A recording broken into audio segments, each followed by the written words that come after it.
Assalamualaikum warahmatullahi wabarakatuh.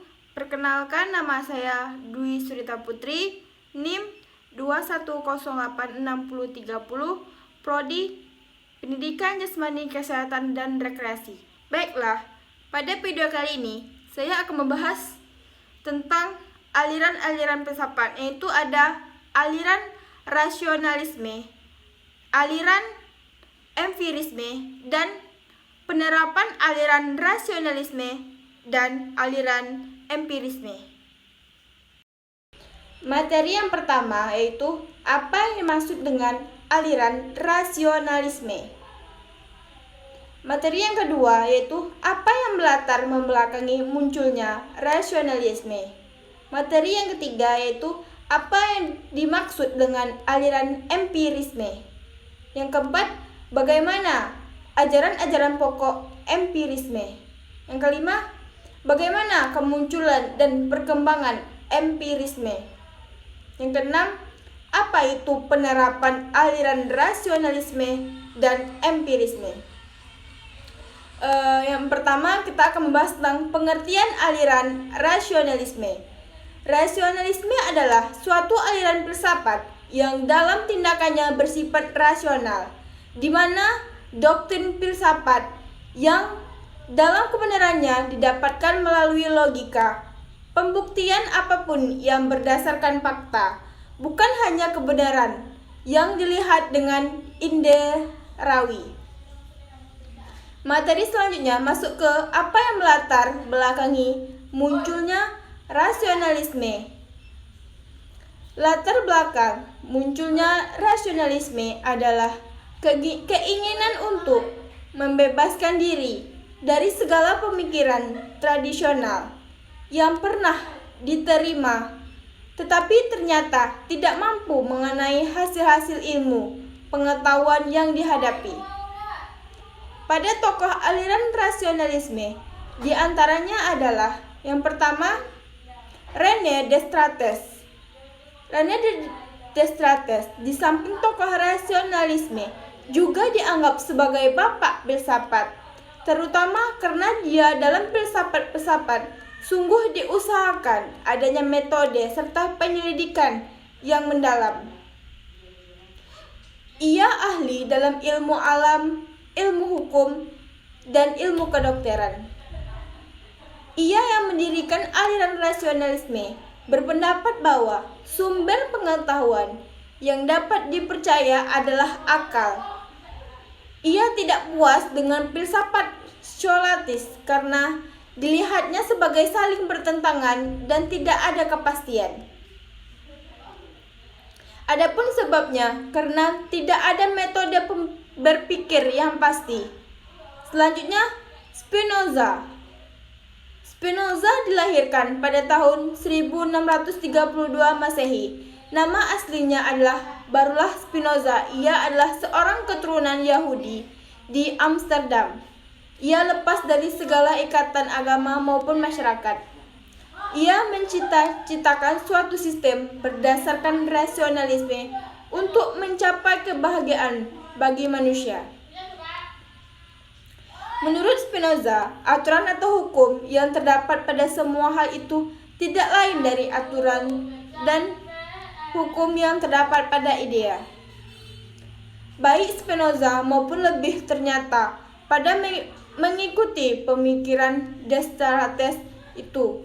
Dua tokoh terakhir ini juga menjadikan substansi sebagai tema pokok dalam metafisika, dan kedua juga mengikuti metode Descartes. Yang ketiga, Leibniz. Gottfried Wilhelm von Leibniz lahir pada tahun 1646 Masehi dan meninggal pada tahun 1716 Masehi. Ia filsuf Jerman, metafinikawan, fisikawan, dan sejarawan. Lama menjadi pegawai pemerintahan, pembantu pejabat tinggi negara. Waktu muda, ahli fikir Jerman ini mempelajari Sokrates. Ia kenal kemudian aliran-aliran filsafat modern dan mahir dalam ilmu. Ia menerima substansi Spinoza, akan tetapi tidak menerima paham serba Tuhan yang fantasme. Materi selanjutnya masuk ke pengertian empirisme. Empirisme adalah suatu aliran filsafat yang membahas bahwa kebenaran yang sesungguhnya berasal dari pengalaman manusia itu sendiri. Empirisme menolak bahwa manusia membawa fitrah sejak lahir. Sebagai aliran filsafat yang bertentangan dengan paham rasionalisme, empirisme merupakan salah satu aliran dalam filosof yang menekankan peranan pengalaman dalam memperoleh pengetahuan serta pengetahuan itu sendiri dan mengecilkan peranan akal. Istilah empirisme diambil dari bahasa Yunani, yaitu emphiria, yang berarti coba-coba atau pengalaman. Sebagai tokohnya adalah Francis Bacon, Thomas Hobbes, John Locke, dan David Hume. Karena adanya kemajuan ilmu pengetahuan dapat dirasakan manfaat. Pandangan orang terhadap filsafat mulai merosot. Hal itu terjadi karena filsafat dianggap tidak berguna lagi bagi kehidupan. Pada sisi lain, ilmu pengetahuan yang bermanfaat, pasti dan benar hanya diperoleh lewat indera, dan empirilah suatu-satunya sumber pengetahuan. Pemikiran tersebut lahir dengan nama empiris. Yang pertama, Francis Bacon. Dari muda, Bacon sudah mempunyai minat terhadap filsafat. Akan tetapi, waktu dewasa ia menjabat pangkat tinggi di kerajaan Inggris. Kemudian diangkat dalam golongan bangsawan. Setelah berhenti dari jabatannya yang tinggi, barulah ia mulai menulis filsafatnya. Menurut Francis, bahwa pengetahuan yang sebenarnya adalah pengetahuan yang diterima orang-orang melalui persatuan indrawi dengan dunia fakta. Yang kedua ada Thomas Hobbes. Thomas Hobbes adalah seorang ahli fikir yang lahir di Malmesbury. Ia adalah anak dari seorang pendeta. Menurutnya, bahwa pengalaman indrawi sebagai permulaan segala pengetahuan hanya sesuatu yang dapat disentuh dengan indera yang merupakan kebenaran. Pengetahuan kita tak mengatasi pengendaraan. Dengan kata lain, pengetahuan yang benar hanyalah pengetahuan indera saja, yang lain tidak. Ada yang menyebut Hobbes itu menganut sensualisme karena ia amat mengutamakan sensus atau indera dalam pengetahuan. Yang ketiga ada John Locke. John Locke dilahirkan di Brighton, dekat Bristol, Inggris. Ia adalah filosof yang banyak mempelajari agama Kristen. Di samping sebagai seorang ahli hukum, ia juga mempunyai filsafat dan teologi dalam mendalami ilmu kedokteran dan penelitian kimia. Dalam mencapai kebenaran, sampai seberapa jauh bagaimana manusia memakai kemampuannya. Ia hendak menyelidiki kemampuan pengetahuan manusia sampai kemanakah ia dapat mencapai kebenaran dan bagaimana mencapainya itu. Dengan penelitiannya, ia memakai istilah sensation dan reflection. Materi selanjutnya masuk ke ajaran-ajaran pokok empirisme.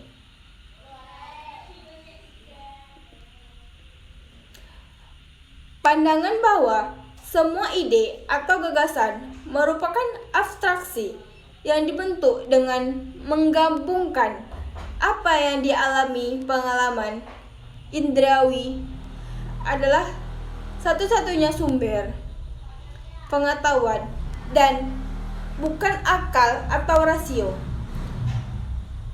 Semua yang kita ketahui pada akhirnya bergantung pada data indrawi.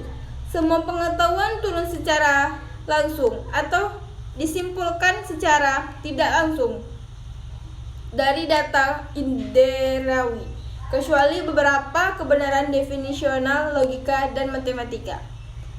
Akal budi sendiri tidak dapat memberikan kita pengetahuan tentang realitas tanpa acuan pada pengalaman indrawi dan penggunaan panca indera kita. Akal budi mendapat tugas untuk mengelola bahan-bahan yang memperoleh dari pengalaman. Empirisme sebagai filsafat. Pengalaman mengakui bahwa pengalaman sebagai satu-satunya sumber pengetahuan. Materi selanjutnya masuk ke kemunculan dan perkembangan empirisme. Perjalanan empirisme yang dimulai dari Plato sampai ke John Locke. Empirisme dilahirkan sebagai kritik dan ketidakpuasan metode yang dipakai rasionalisme dalam mencari kebenaran. Salah satu kritiknya adalah bahwa tidak sepenuhnya benar apa yang berasal dari akal, bahkan akal mungkin menipu dalam segala buktinya. Namun rasionalisme pun tidak mau kalah. Mereka menentang pemikiran kaum empirisme dengan mengatakan bahwa akal merupakan faktor fundamental dalam suatu pengetahuan. Menurut rasionalisme, pengalaman tidak mungkin dapat menguji kebenaran hukum-hukum sebab akibat. Para pemikir Inggris bergerak ke arah yang berbeda dengan tema yang dirintis oleh Descartes. Mereka lebih mengikuti jejak Francis Bacon, yaitu aliran empirisme. Orang pertama pada abad ke-17 yang mengikuti aliran empirisme di Inggris adalah Thomas Hobbes 1588 sampai 1679 Masehi. Jika Bacon lebih berarti dalam bidang doktrin dan ajarannya, Hobbes telah menyusun suatu sistem yang lengkap berdasarkan kepada empirisme secara konsekuen. Meskipun ia bertolak pada dasar-dasar empiris, namun ia menerima juga metode yang dipakai dalam ilmu alam yang bersifat matematis. Ia telah mempersatukan empirisme dengan rasionalisme matematis. Ia menyatukan dalam bentuk suatu filsafat materialis yang konsekuen pada zaman modern. Materi selanjutnya masuk ke penerapan aliran rasionalisme dan empirisme. Penerapan rasionalisme dalam kehidupan sehari-hari. Penerapan rasionalisme kiranya harus diterapkan karena berpikir secara kritis, tajam, dan lugas sangatlah perlu dalam menghadapi suatu hal hingga permasalahan yang ada juga dapat melatih kemampuan berpikir kita agar tidak sekedar menerima sesuatu yang belum pasti sesuai dengan kenyataan yang dihadapi. Tentu sebagai seseorang yang dewasa, terutama para mahasiswa, kita perlu bertindak bijak dan rasionalisme karena keputusan atau pemikiran yang kita masing-masing ambil adalah sebuah prinsip yang besar, tidak hanya sekedar dan percaya, namun juga disertai bukti dan keadaan yang real. Penerapan empirisme. Aliran ini manusia tidak dilahirkan putih bersih seperti kertas. Artinya tidak membawa potensi apa-apa. Perkembangan selanjutnya tergantung pada pendidikan dan lingkungan. Aliran empirisme dipandang berat sebab hanya mementingkan penerapan pengalaman yang diperoleh di lingkungan, sedangkan kemampuan dasar yang dibawa anak-anak sejak lahir dianggap tidak menentukan. Menurut kenyataan, dalam kehidupan sehari-hari, terdapat anak-anak yang berhasil karena mempunyai bakat tersendiri meskipun lingkungan di sekitarnya tidak mendukung. Keberhasilan ini disebabkan oleh adanya kemampuan berasal dari dalam diri dan berupa kecerdasan anak-anak berusaha mendapatkan lingkungan yang dapat mengembangkan bakat atau kemampuan yang telah ada dalam dirinya. Baiklah, sekian video dari saya akhiri. Wassalamualaikum warahmatullahi wabarakatuh.